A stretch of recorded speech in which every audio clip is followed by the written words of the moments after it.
All right, Chattanooga, we are back here for one more beautiful day here at WPTP Radio 100.1 FM.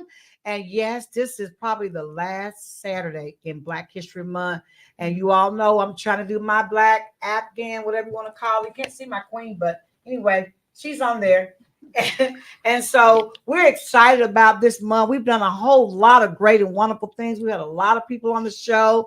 We've showcased a lot of, I call them legends in Black history on our show. And so I just want to say kudos. If you didn't get a chance to come on our show, we are always open for you. If you'd like to come on the show, just hit us up and we'll get you on here and we'll showcase you too. We're very excited about the Chattanooga African American Educational and Heritage Museum that we're going to be opening this summer. We are just excited about all of the things that are pouring in, all of the art, all of the artifacts that people are donating to our Heritage Museum. And yes, we have a teacher that is going to be offering Black history right here as a part of the Educational and Heritage Museum. So we're real excited about Mr. Bryson. You all may know him. He's an amazing teacher. He's been teaching Black history for a long, long time. And we're just blessed to have him. And so I just want to say to all of you that have supported Alton Park Development Corporation and all the things that we do and have done since 1998, we thank you. We thank you for being a part of our family, and we thank you for continuing to support everything that we do. You can see that we have grown, and we're continuing to, I call it evolve. I don't not revolve, but evolve. And so we're creating just great things every day for our community. And yes, today, we have the none other most, I call, when we talk about the Crutchfield family, I know you all know Crutchfield when you hear that name. This is Missy Crutchfield, the daughter of Ward Crutchfield, that we have today on our show. And yes, she's a sister to me. I've known her for more than 20 years, yes. And we have done so many great things. We'll talk about a little of that, but she's here today because she's running for school board representative in District 4. Welcome. Thank you. Thank you, Dr. Woods. Yes. Yes. Kudos to all of you brave people that want to get in the school system and deal with the kids and all the other stuff that goes with that. Yeah. So, Missy, tell me, what is going on with you? Tell us a little bit about you first, because some people may or may not know who don't know the Crutchfield, but for those who don't know, give us a little background about you and then lead us up into why you have taken this task on to run for school board rep. Sure. I also want to say that this amazing woman to my left is Nicole McDermott, who is an entrepreneur and interior design. She works with military, she and her husband, but she's also stepped up to be my campaign manager. I know. Yes. But you gotta give love to the people. Just stay out of it too. No. I'm good. Everybody's important when you're sitting at this table. Right? Everybody's important here at WPTP. Amen, sister. Welcome, sister. So yeah. So we're gonna have fun. Nicole will be chiming in whenever you feel I'm talking too much. Just pull this thing away. Oops, that was the water bottle away from me. Yeah. But my father, yes, you started out, you led with that Senator Crutchfield, and he passed in 2016. But I do feel he had a good life. He did. I mean, I think we need to realize that we all have an end point. We have an amazing opportunity. We're born, and hopefully we find those moments, those people, those mentors, those opportunities. Absolutely. You've connected so many young people to you and inspired them. You've been a mentor. You've been an activator. You've lifted up and empowered so many young girls and women and young men. Yes. I've seen it through the years here. And your undying, unflinching commitment to community. Thank you for that. Thank you. And I love you for that and so much more. I love you more. It's a fan club here.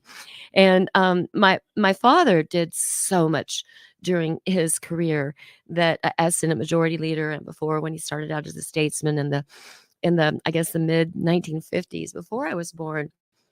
And then just really, really was activated and excited and wanted to make the difference in oppressed communities and marginalized communities. Yes. And back then, during the pre and civil rights movement and all of the things that were happening then, he just felt his calling to lift up oppressed peoples, and Yes. particularly in the African American community. So that's what I grew up with when I would Yes. come home in those communities, seeing my father, listening to him. So this was the impressionable moments for me as a human being, as a young girl, understanding the calling that we have. Each of us have a calling. How are we going to plug in our purpose and our passion I to make always a call her difference? my honorary Black Queen sister, you know, I'll take it. because of everything that she and her family has done in the oppressed communities, which includes, you know, African Americans and poor whites. It doesn't Yes, matter. yes, They have been there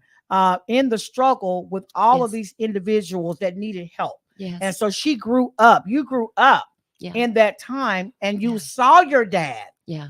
and you became a part, because I know what you've been doing outside of what your dad. And we talking about Daddy Crutchfield, but oh, y'all have not seen daughter Missy and all the stuff that she has done all over the world, not just here Oh, locally. But we're gonna talk about Gandhi and all that I other love you. stuff. Thank you. But come on, bring it back to you right here in this community. So I know that you've done a whole lot in the school Okay. system. Tell them about what you've done in the school system already. Okay. So I spent um, 10 years working at Chattanooga State, and I ended up leaving as a vice president. I had an incredible experience there, very empowering, working for a strong visionary leader, Dr. Jim Catanzaro, during that time.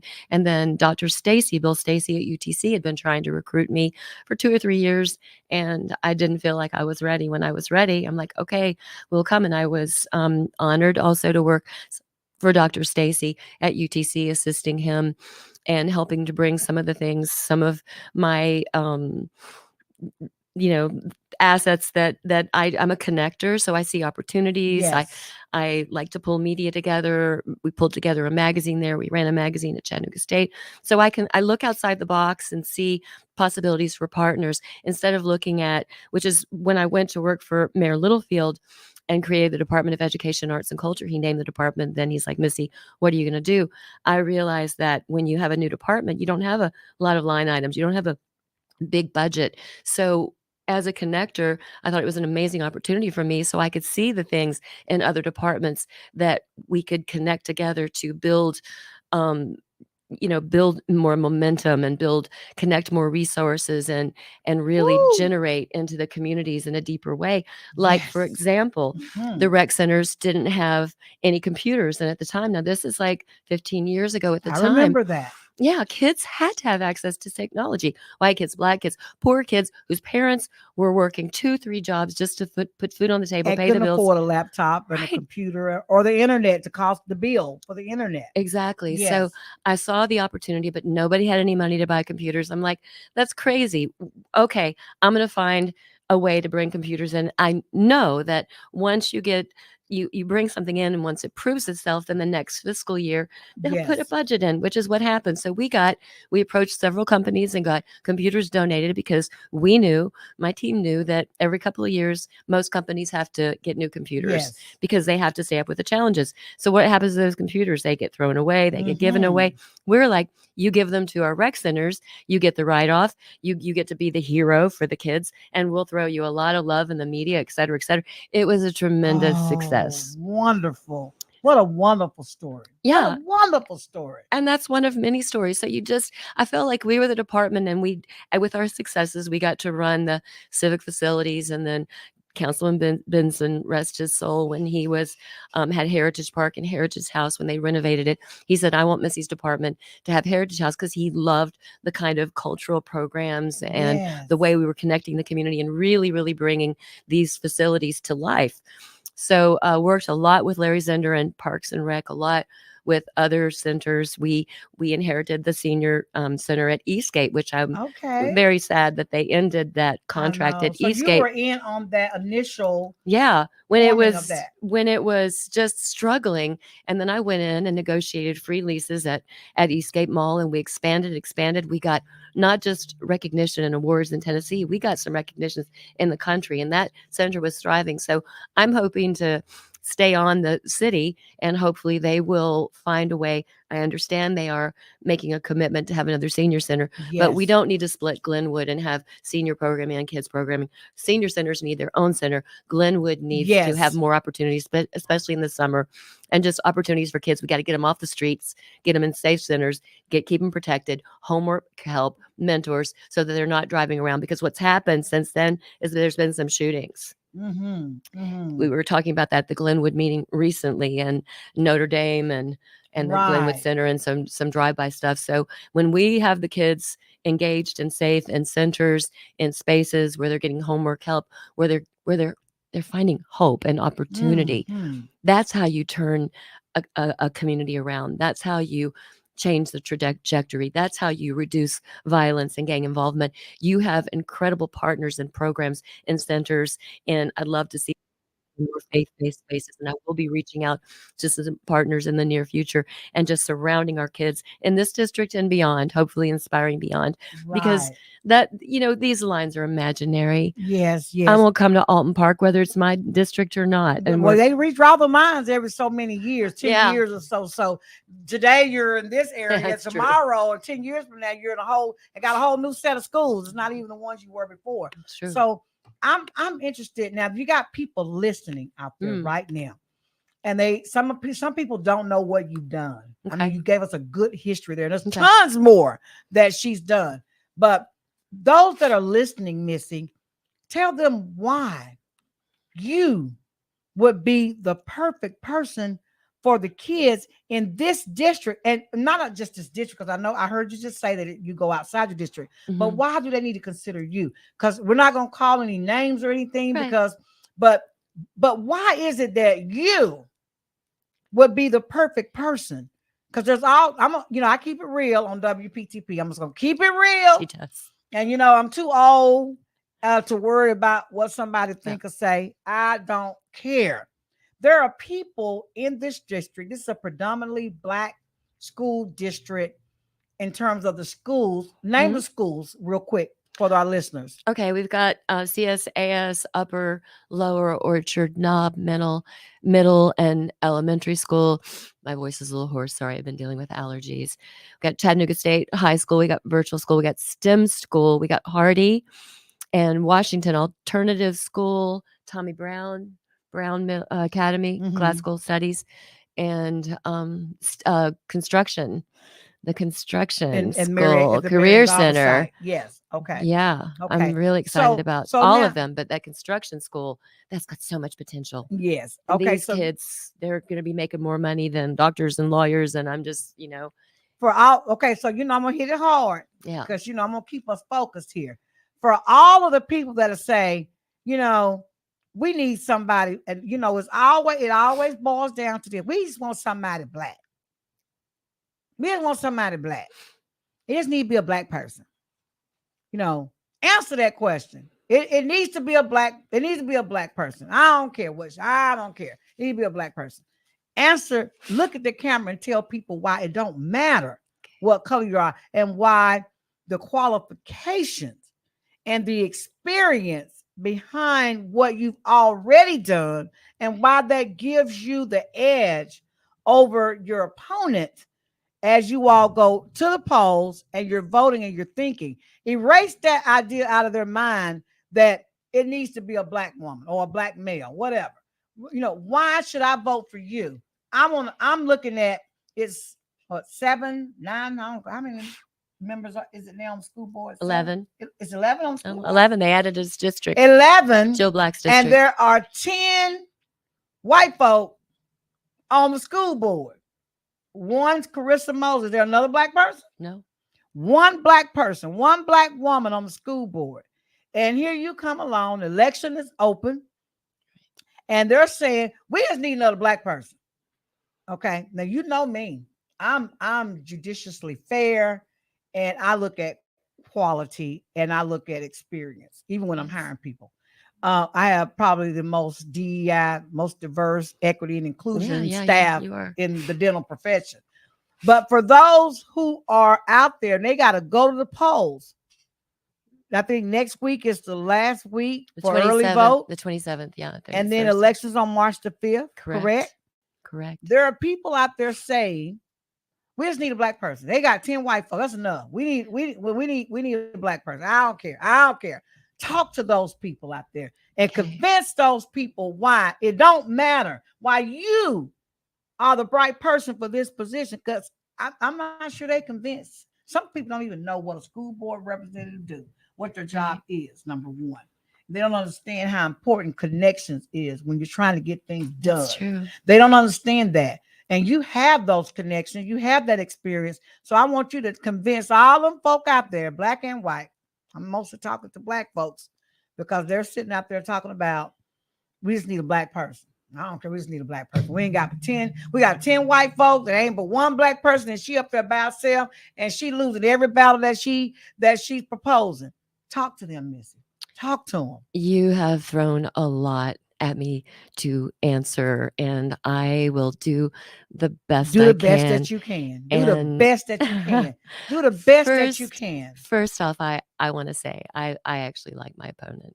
I like my opponent. And I like her too. I know you do. Mhm. And so let's get past that. Let's get to the core of, and this is interesting because I find myself more and more talking to people about this at the end of the conversation. Good. They agree with us. Mhm. And I think we're at a point now where we've got to look at who represents our values the best. Okay. Talk about those values. It's about values. It's about passion. So you can look at, there's a lot of things that my opponent and I have in common. I spoke to Glenwood and mentioned this. I said, and we're both Democrats, but for me, we need to separate why I'm the best candidate for this. That's what I want to hear. And number one, I am an activist. A lot of people may not know that. So my father sparked that flame when I was a child.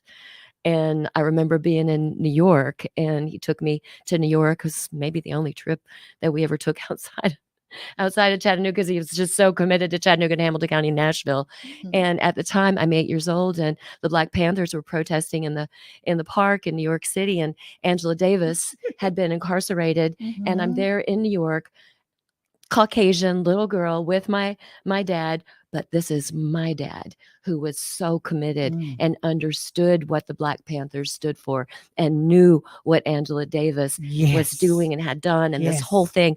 So I didn't know that many years later I was going to live in New York, but this was one of those moments as a young girl where your father is going to make that impression on you, that impressionable moment that will carry with me through the rest of my life.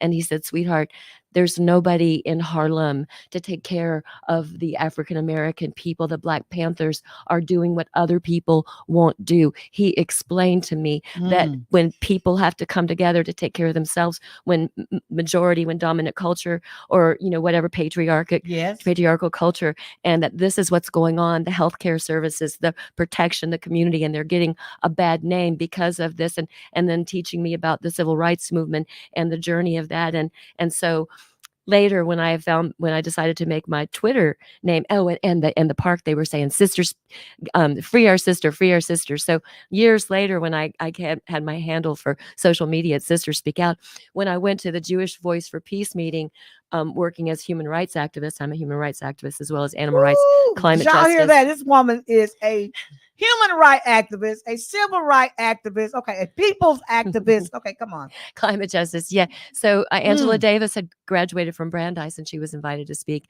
in Baltimore several years ago at the Jewish Voice for Peace meeting, talking about Palestine. And I was very proud of her when she came to Chattanooga a couple of years ago and spoke. She also mentioned the importance of standing up against apartheid states and against oppression globally. And now we're looking at what's happening in Palestine, and we're looking at, is this genocide in Gaza? Is this, because when you look at the facts, so I've been speaking out about that, and the children killed, 70% of the people that are being harmed in Gaza. We're looking at 30,000 people killed and harmed our children, women and children.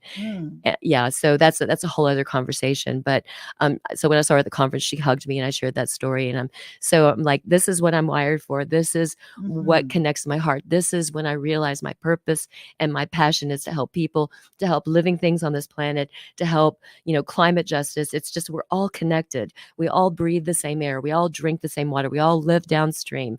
We all cross each other's neighborhoods, shop at the same stores. We all have to learn to get along. We are one human family on this planet. It's that simple. Why do we have to complicate it? So my values are lifting up the oppressed, fighting bullies. When I worked for Mayor Littlefield in Chattanooga, Tennessee, we let out 15 plus years ago, we let out the whole conversation about bullying in Chattanooga. Oh, wow. I had created a film commission, and we brought in a family that had their son had committed suicide in North Georgia, Tina and David Long, and the movie was called The Bullying Movie. We brought together United Way and Allied Arts Now Arts Build together to have a summit connecting the dots, exploring arts and social issues, which included arts and racism, arts and healing, arts and community, arts and literacy, and trying to find partners, arts agencies, marrying together with United Way agencies and finding centers and spaces across town to be able to take your work where there's grants available to pay artists. We know when we use the arts, we learn faster and retain longer. Why wouldn't we use them in everything? Math, science, use creativity. Einstein said imagination is more important than knowledge. The arts are the key to imagination. Imagination is key to hope and purpose and fulfillment and opportunity. Now, let me bring it back to our schools. So from my career in higher education, from a vice president at Chattanooga State to working for the chancellor at UTC to creating the Department of Education, Arts, and Culture, 8 years with the city, learning the importance of education, the importance of partnerships, the importance of connecting to spaces and leveraging resources so that we can lift up all people. The rising tide lifts all ships. So using what I learned at the city, and a lot of the things that I did were unfinished business. So what I see now is an opportunity for me as an activist. I'm used to using my voice. This is what excites me, to fight. And that's why her voice is hoarse today. She's using that voice every time she goes out. I love it. I love it, girl. So I want to use fight that voice. Yes, ma'am. I want to fight against injustices. I want to empower people to feel excited about speaking up, speaking truth to power, and getting involved. Too many people are feeling silent. They're feeling isolated. They're feeling alone. So no matter what color, what diversity, what culture we are, we need to come together with the people who share the same values, who are working hard to lift up the oppressed, and forget about anything else except joining together and creating a colorful, amazing, imaginative community that is dedicated 100% to saving our kids, to reducing violence, to volunteering and empowering people to go inside schools and outside so that these kids have homework help. They have mentor partnership opportunities. We've got a lot of really great stuff happening already, but we can leverage this. And this is one of my strengths. I'm looking around, I'm seeing these and meeting these wonderful people. I'm like, I want to share what you're doing. Like chain breakers. Yes. Really proud of them. Like the centers in my district. I'm loving what's happening at Avondale, what's happening at Carver and East Chattanooga Rec. But connecting them together and finding ways to build on assets and resources that we already have. You want someone who is passionate, who's an activist, who's going to reach out and roll up her sleeves and work and bring in more people. I actually have ideas about increasing diversity as well, that in the big picture, in the big scheme of things, is gonna. I'm really, really excited. I want to roll out this. Can't share it right now, but I'm thinking about these things, these ways to put together a plethora of connections that can support and help bring the kind of diversity that we need. Okay, so I got a tough question for you, because I'm gonna go back to what I said, and I love you, but I got to do this, because if I don't do this, they're gonna say that interview we didn't get nothing out of that. Okay, you have 10 white male and female on the school board, and I'm not gonna cast any of them out as saying that they don't really care about the poor or whatever, or these children who are in disadvantaged school situations or whatever. And then you got the county commissioners as well. How are you? They ain't been able to do it all these years, and here you come. Right. How are you going to make policies or suggest policies and get your people behind you, because you got them, right, to make changes here at the local level? Forget the state level, right, and the national or federal level. I'm talking about right here in District 4. Yes. With 10 people 10 people who don't look like these little poor black children, how are you going to convince them to do the things that you're talking about doing, which is all wonderful and warm and bubbly, Right. and it seems so right the thing to do. How are you going to convince them to join with you? What Well, are you going to do? I've done the work. So Oh, she said she's the done the work, y'all. the Okay, the what have the you done? well, Come on, tell us. from creating opportunities and creating um, uh, uh, outcomes from Chattanooga State to UTC publications, marketing programs to the city, connections and rec centers to after work, or even the last year that I was at the city working with Mahatma Gandhi's grandson, bringing him to Chattanooga, working at visiting centers and schools across Chattanooga, from Howard to Washington Alternative School to So you've been in the CSAS schools. to You've been in the senior. schools. I've been in the schools. You've been I've in the been in the rec schools. centers, and now when I'm going back, the exciting thing is some people are like, "Yeah, where have you been for the last few years?" I've been working internationally as an activist, meeting people at the feet of Woo, we masters, need Mahatma that. Gandhi, We need spending that. time in South Africa, understanding the plight of Mandela and of Gandhi in South Africa, visiting Sharpeville, Soweto, and Wait spending a minute, you time been to with it. Africa, girl? Yes. Wait a minute, y'all. Hold up. Wait a minute. Pause. This woman been to Africa, studying Africa, Gandhi, and who else was it? Mandela. Mandela, trying to educate herself on how this information could be utilized to come back home. The power of The nonviolence. power of nonviolence and how we could benefit from it. And y'all know we got violence spewing all over this country, and Chattanooga is not exempt from this violence. We need someone. I'm doing an endorsement. Let me wait a minute. Hold up. Let me do a disclaimer. Nothing that I'm saying today, in any kind of way, promotes or endorses any candidate. Okay, Right. WPTP That's right. does not endorse anyone. Y'all got that? So don't be starting that with me, because I can fight. Don't start. Okay, so you've been on this life journey, I would say. Yes. Learning about peace. Yes. Learning about, or connecting the dots of people. You've met some powerful and amazing people all over the world, not just in this country, all over this world. And those dots you can connect. Yes. And I guarantee you, if you know like I know, sometimes it ain't what you know, it's who you know. It's all about relationships. And relationships that you build, and your ability to take those experiences and turn it into something great and powerful for the good of mankind. Yes. That's what you have as a candidate in you. I'm seeing that. Yes. I'm seeing that. And that's not an official endorsement for me on radio or television or anything. I'm just promoting what you have done. Right. What you have done. And anybody that wants to come on and talk about anything else anytime they want, come on with it. You can come right on this station. But right now, Missy's at the table. This is her hour.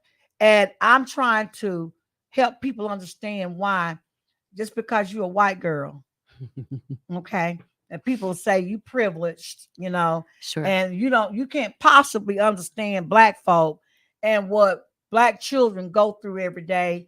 The lack of, all the poverty-stricken situations that they have to deal with, and the environment that they live in. You're a white girl, you're privileged. You don't understand nothing about that. What you know about that? How can you come in as a school board representative in this black district and help these black children? And they're not all black. You got Hispanics, you have white folk and black folk. But they'll want to say this is a poor black district because you've got Orchard Knob, name them again, Orchard Knob, Hardy, Orchard Knob, Hardy Elementary, and what are the other ones? Brown. Mm-hmm. 3 big major black, predominantly black schools. I'm looking at you. You're a privileged white girl. I know you though. I know you though. She don't live like a privileged white girl, but she knows. She understands. I've known her for more than 20 years, probably 30. Yeah. But they don't know you like I know you. You know what I'm saying? They ain't been there with you when we prayed out here in Alton Park with Gandhi's And we had grandson. him. Yes, They he don't spent know about a lot all of of time those here. days when we Yes. brought the king from Africa to Chattanooga, That's and we right. had him visiting Macaulay, Macaulay. and yes, Yes. and praying with those kids. And yes, we went to Washington Alternative School. Yes. You know, they don't Several know. times. Yes, they don't know about those stories that you created here in So Chattanooga. here's the thing, to your point, and Talk you to us. and I love you, and you're making the point that people want to know. You keep bringing Yes. it back to privilege. So here's the thing with me. I don't feel like I live in privilege, but I am. You're I am. white, I'm white. so it don't Yeah. matter what you say. But here's the thing. Gotcha. Here's the thing is that, and I have always done this, that I feel like whenever I see an injustice and can use my privilege, whatever I have, There you my go. Say it, assets, my girl. Say resources, it, sister. to step up and make a Say it, difference, then sister. I do. Say it. Then I do. I had brought Gandhi to Chattanooga because I was able to work together with the city, with the community, to bring him, and with the county, to bring him here, to raise the funds, to bring him here and tour around. He had no interest whatsoever in speaking to wealthy groups. He had an interest in speaking because he was continuing his grandfather's legacy, which was helping the oppressed, lifting up. So we have a wonderful donation from Rico Monuments. Manny Rico was a councilman then, and I was just driving through West Side on Grove Street, and by the church there, Yes. there's a beautiful bench that recognizes Gandhi's visit. Wow. Yes, there. I got to do something like that because he came here to Alton Park.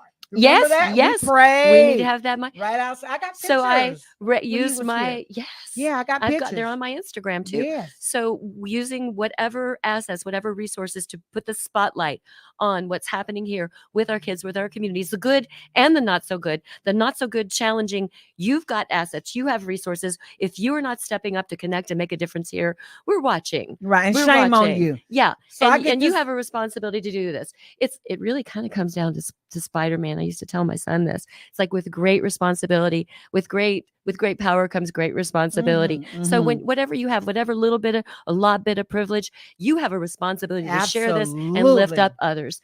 So I will align myself with everyone or anyone on that school board who shares the same values, and I know there's several of them who do, and we will be a How many votes force do you need? on the Six to front. carry anything? 6 now? Yeah, Need 6 because it's 11. 11. So you need 6 votes. You better make sure. I hope you make friends with everybody. I will. Yeah, You know, when you're I will do my elected, best. We're gonna best. gonna speak some stuff. I want to clear up the privilege thing. So let's just Okay. say this, because I can say this because I'm black female. Okay. Gorgeous black female. Thank you very much. I am black female. I'm the underdog of all the underdogs. Okay. Double minority. I'm black. And was born, raised poor.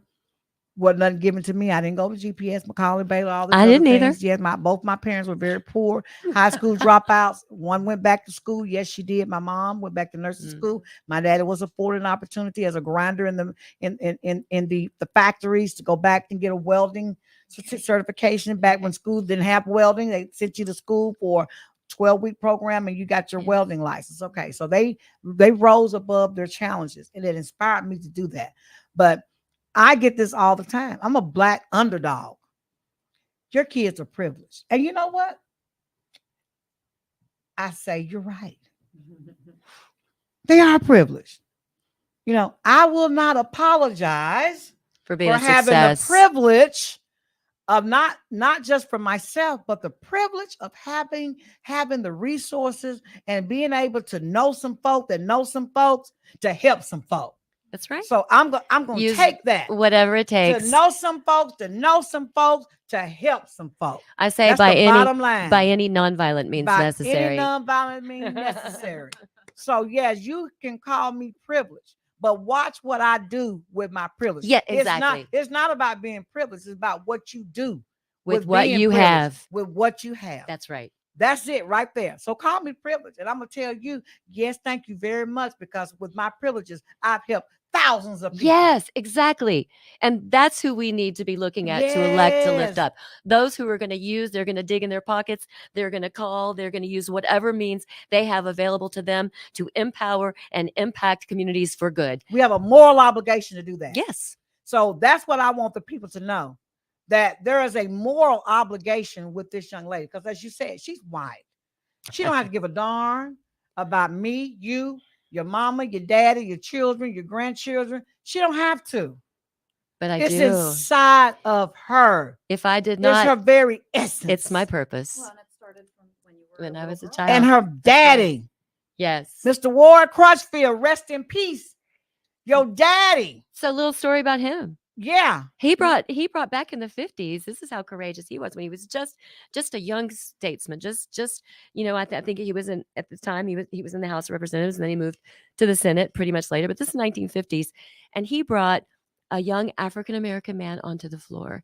This is how inspired back then. Back then, the 50s. This is before the heart of the civil rights I movement. love your daddy It was too. about, and so he brought that African American man. That young man's name was C.B. Robinson, and he brought him onto the floor. And back then there were just a bunch of white guys looking at him, and they weren't like white guys wanting to use their privilege or anything for it to help anybody. They were just happy they were there and going to help their own. That's it. End of story. And there's my dad. No, not end of story.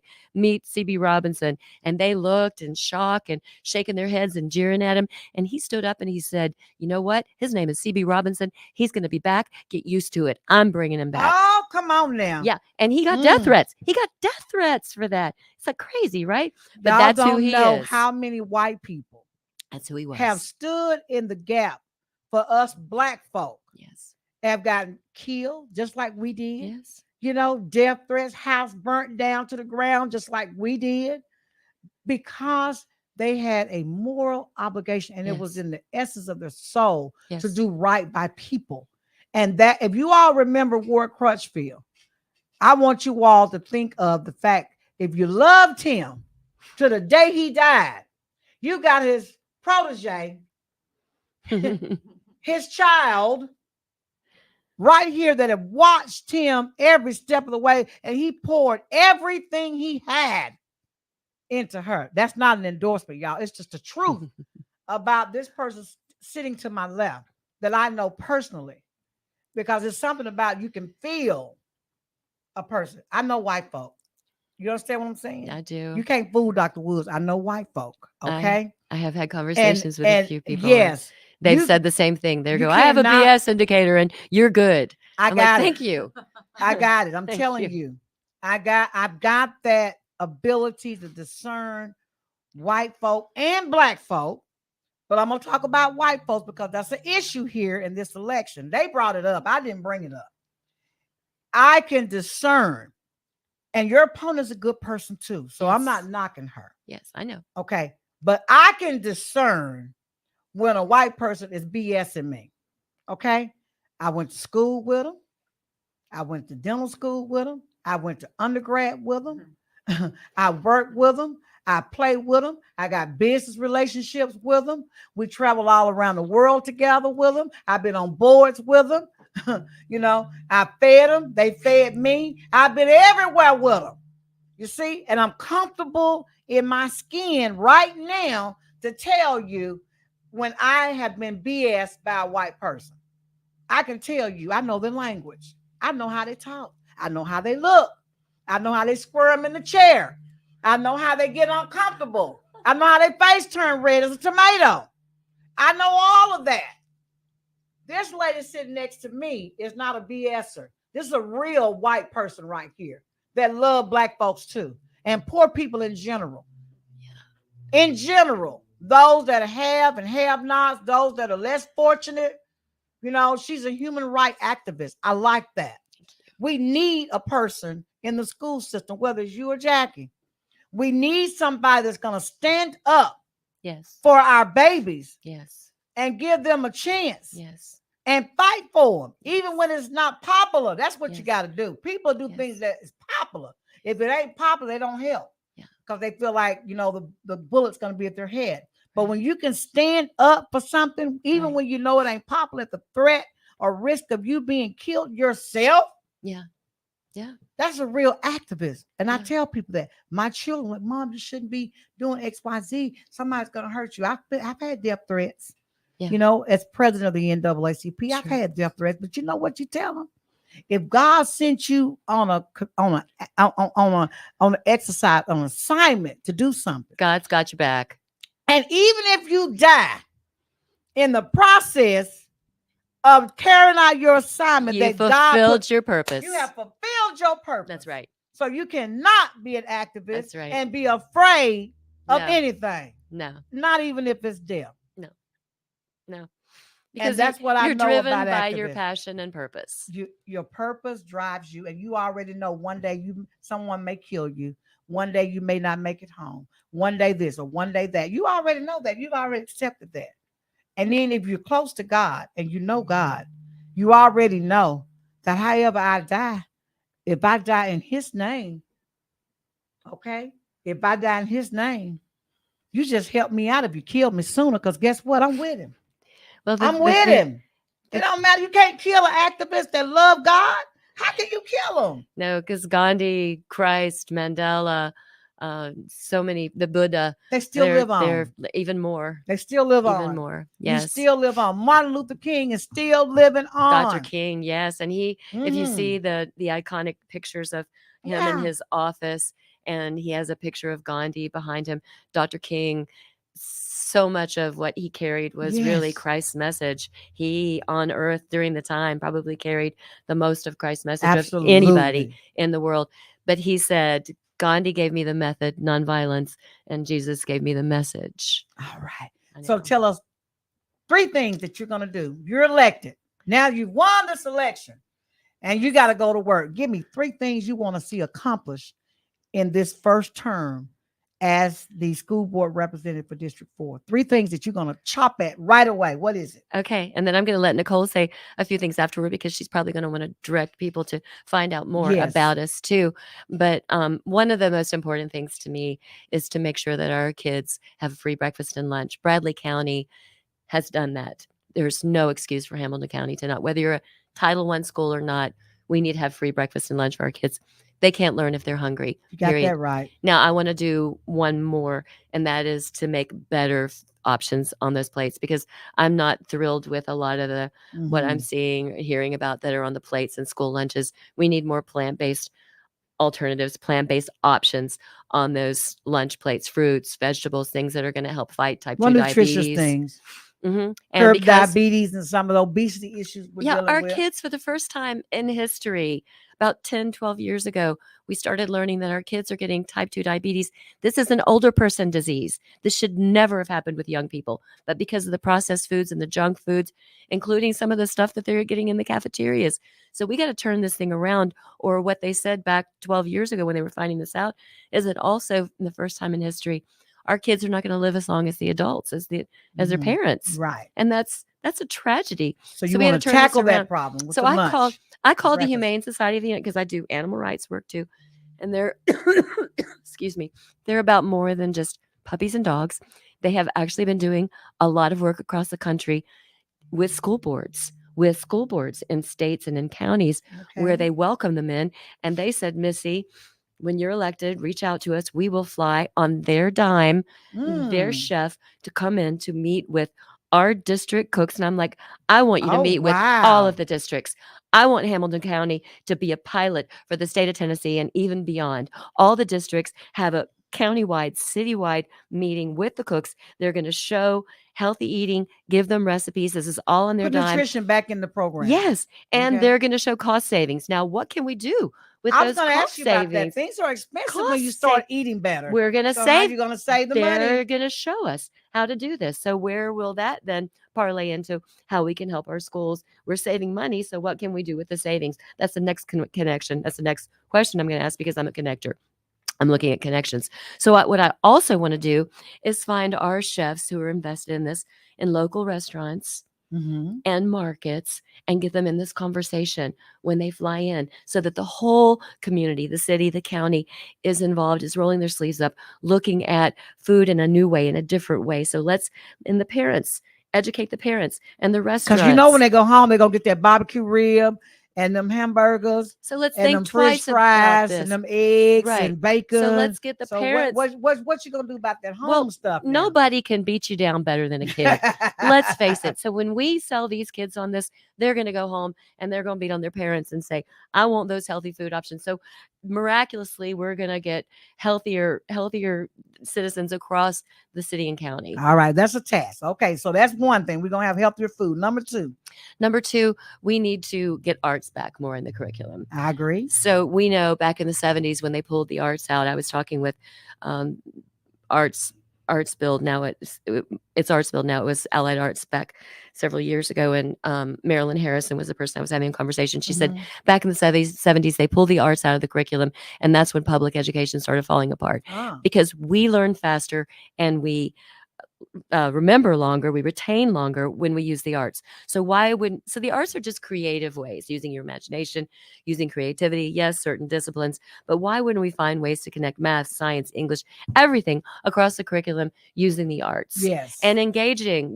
partnering with Arts Build and finding ways to use more artists, get more partnerships with Love it. schools. We have some already. We need more. I love it. We also need we've got to support our teachers. We're losing teachers. We're hemorrhaging teachers. We've got to take care of that. We've got to pay our teachers better. We have to have better resources for our teachers. We have to listen to our teachers, and we have to find ways to intervene and discipline. Too many of our teachers are having to control larger classrooms that are out of control. And a lot of this has to do with, classroom size and some other things. But our kids are coming to school troubled. Harvard did a study 3 years ago or so that said at any given time, 50% of us are suffering from mental illness. Mhm. That means our kids are So suffering you from suggesting mental that we illness. have a mental illness Counselors, crisis counselor, connection. so that's going to be a money issue. Yeah. Because they've tried this. They used to have social workers in the school system, And they didn't have the money for it. And Brown has done an incredible job of using some discretionary funds and making those part-time positions full-time. So I want to look at the schools Look at that model. are having the success model and found ways to do it and pressure system-wide to be able to put these in place. Because when our kids can't get the help, then they can't focus in the classroom. And when the classroom goes back, then our schools fail. So this is something that we're going to invest in up front that's going to pay up dividends. I think you could probably partner with the district attorney's office, because I know that District Attorney Cody Wamp is really big on that, the mental piece I love of the that. criminal justice Absolutely. system, and dealing with the people who are abusing drugs and that kind of thing, Yes. getting them the help that they Yes. need. That might be a partnership and Look conversation forward to that talking you with need to her. have, and because I know the school and the county have to work together, Yes. because Yes. the school is the county. Yes. And so when it comes to the money, that justice money Yes. can be shared Yes. over here on this in side, partnerships that make in sense. partnerships that make sense. Doesn't have to all go to gun control. What about in the classroom to help these kids? And speaking of guns, I am so against any idea of arming our teachers. I think that's insanity. It's like we're looking at everything but what might work in the Mhm. schools. And the we're going to be traveling up to Nashville with Moms Demand Action Yes. against gun violence on Tuesday. We just keep having one episode Yeah. after the other, mass shootings and murders and things all across this country. Just go ahead, just arm the teachers, because that's next. Then the teachers will have a crisis. I mean, it's just going to get worse and what's and worse. law enforcement You going have to to do when they stop go it. into school and every teacher's got a gun? I mean, that's just asking. Well, everybody's got a for- gun now, because now you don't have to, apply for it. Apparently, you can just, We go gotta get get it. You don't have to get a clearance now. Everybody got a right to carry a gun. Right. It's no end to this madness. So that's on the humanitarian side of you. And as a school board member, some of the things that we're talking about aren't necessarily or aren't the responsibilities of school board. But what is important to me is beyond that, those things that I have to check in the box. Most of our budget is about facilities. So Mhm. yes, I'm going to make sure that the facilities, especially that have safety issues, are going to stay on the priority and even move up.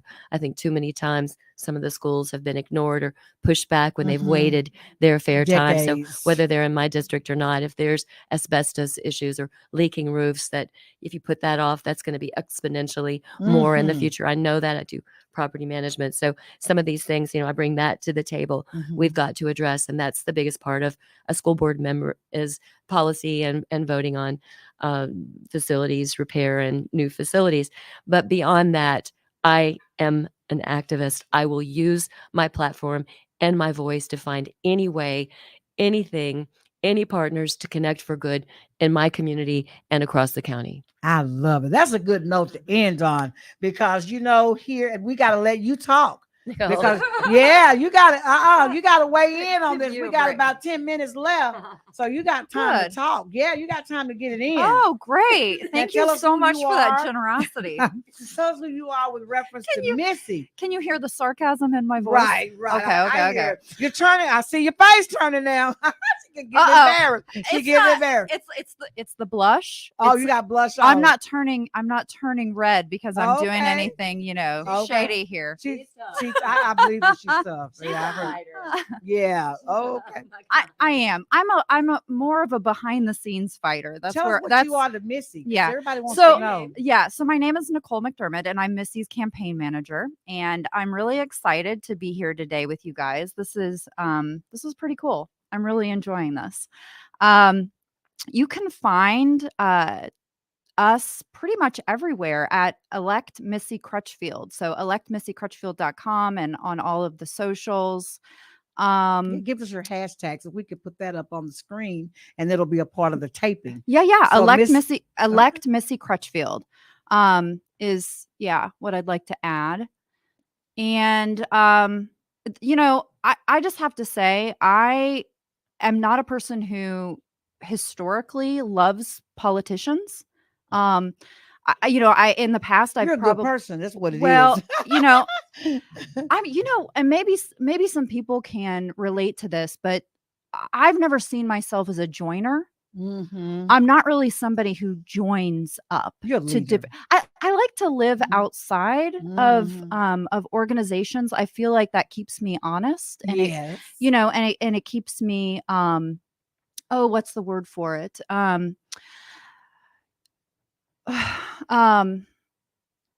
Unbiased. Mhm. When I'm not working within an organization. So I think I've intentionally stayed outside of politics, but as you can hear from this conversation today, Missy is just a different kind of politician. She really is. I mean, she's really not. She's an activist, and she said that. Your daddy being reincarnated through you, girl. Yeah, I mean, I don't think It's beautiful. Yeah, it really is. And I think that there are quite a few other candidates this year, especially, but that have come forward in the last few years who are a lot like Missy in the sense that they're not your traditional politician who's just looking for a job, like looking for a place where they can get in and just hang out and get comfortable and get complacent. I'm looking for status. When you've already got your status, you don't go for that kind of right. stuff. I the think more status you have, the more work it is. Right. People don't understand that. Yes, indeed, indeed. And I think I think people like me were kind of over that. And that group is growing. The people who are just kind of over that kind of person and that kind of politician, and we're looking for something that feels different. So we have quite a few people running this year. Allison Gorman, Jack Allen for Congress is going to give Chucky Boy a run for his money. So I'm super excited about that. And then we got Keisha Cheeks running for Circuit Court. Real excited about Keisha. And then we've got some other school board candidates that are coming on in traditionally red districts. And so we've got Tammy Barnes up in District 1, and mostly Saudi Daisy. First time a Democrats run there, and ever maybe, I don't know. And then we've got Angie Stone Jackson out in Ooltewah. That's District 10. Is that right? 10. Yeah. So I'm gonna put a disclaimer out there again because we're pushing the Democratic political nominees right now, but we're gonna have an opportunity to list all the candidates that are running, and then have an opportunity if they would like to come on the show. I don't care if you're Democrat or Republican. We keep it real here. And all of us have biases to some degree, based on our personal experiences and our just in general our environment where we live. So we all have biases. So it would be wrong to say that we don't have biases, but we want to be fair in our biases. So if anybody's out there and you're listening, because there are tons of people listening to you right now, that. We're here today to talk about Missy and why she's going to be the great candidate and the great school board representative for District 4. And they're telling me we got 2 minutes remaining. So in 2 minutes, I'm gonna leave this with Missy. So what Nicole was saying is that we were just kind of sharing some candidates that are out there that we have gotten to know, that we believe in, that we believe are in that same cloth of working tirelessly for justice and caring and sharing those same values. A different kind of candidate is emerging, and that is so exciting. Yes. We're also trying to inspire people to register to vote and to think about running themselves. So that's something else that I want to do, is to try to lift up and really try to reach in. I've got a few people I got my eyes on, particularly in the African American community, young people that I'm trying to groom in the not too distant future to run. Yeah. Okay.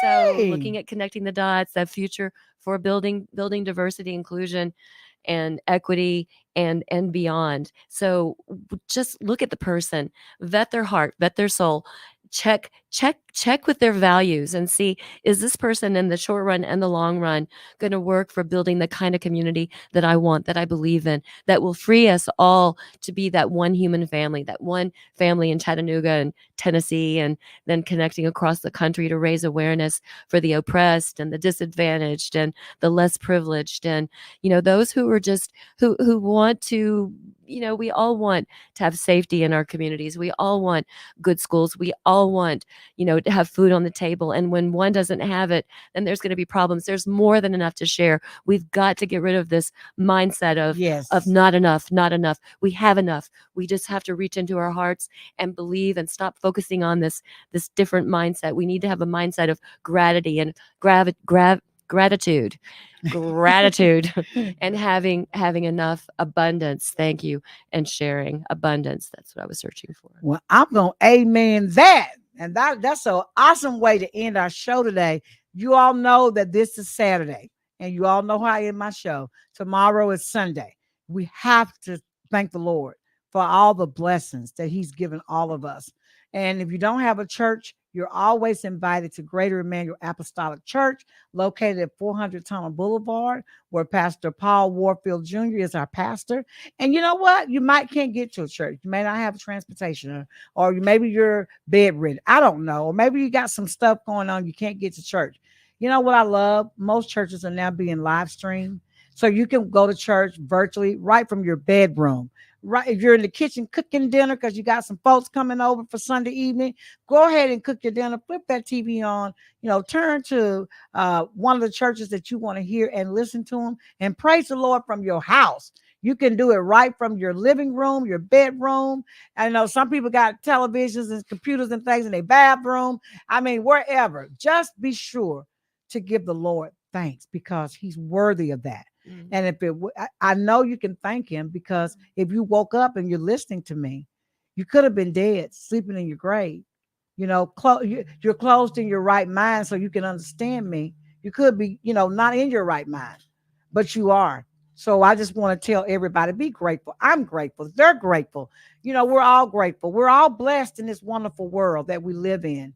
And so be sure to give God some glory and praise him for that. In Jesus' name, we pray that. That everybody will be grateful and thankful for the blessings that they have. And until today, oh my God, I better not forget this.